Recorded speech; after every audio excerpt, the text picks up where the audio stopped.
अस्सलामुअलैकुम अली, आप कैसे हैं? वालेकुम अस्सलाम, मैं बिल्कुल ठीक हूँ। शुक्र है खुदा का। यार, मैं सोचता हूँ अगर मेरे पास भी बहुत सारे पैसे होते तो आज यूँ हमें बस के धक्के खाने ना पड़ते। मैं भी अपनी एक अच्छी गाड़ी लेता और उसमें मज़े से सफ़र करता। कह तो तुम सही रहे हो, मगर यार इंसान की जो नफ्स है, ये जो ख्वाहिशात है, ये कभी ख़त्म नहीं होती, हमेशा बढ़ती रहती हैं। अभी तुम्हारे पास गाड़ी आ जाएगी तो तुम्हें बड़े घर की ख्वाहिश होगी। ये ख्वाहिशात इंसान को गुनाह करने पर भी मजबूर करती हैं। हाँ, ये भी तुम सही कह रहे हो। चलो आज दादा जान के पास चलते हैं, उनसे ज़रा ख्वाहिश नफ्स के बारे में कुछ पूछते हैं। लीजिए, दादा जान तो खुद यहीं आ रहे हैं। अस्सलामुअलैकुम दादा जान। वालेकुम अस्सलाम। आप दोनों यहाँ क्या कर रहे हैं?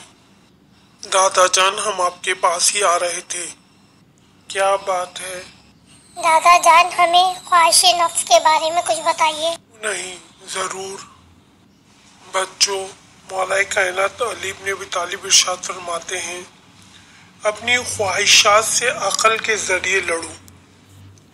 अकल को नफ्स की ख्वाहिश पर बरतरी अता की गई है, क्योंकि अकल ज़माने को तुम्हारे हाथों में सौंप देती है, जबकि नफसानी ख्वाहिशात तुम्हें ज़माने का गुलाम बना देती हैं। इंसान का ऐसा काम जिसके गलत होने का बारे में वो इल्म रखता हो, हवाए नफ्स है। ख्वाहिश नफ्स इंसान को पस्त तरीन लोगों की सिफ में खड़ा कर देती है। नफ्स को हवास से बाज रखना ही जिहाद अकबर है।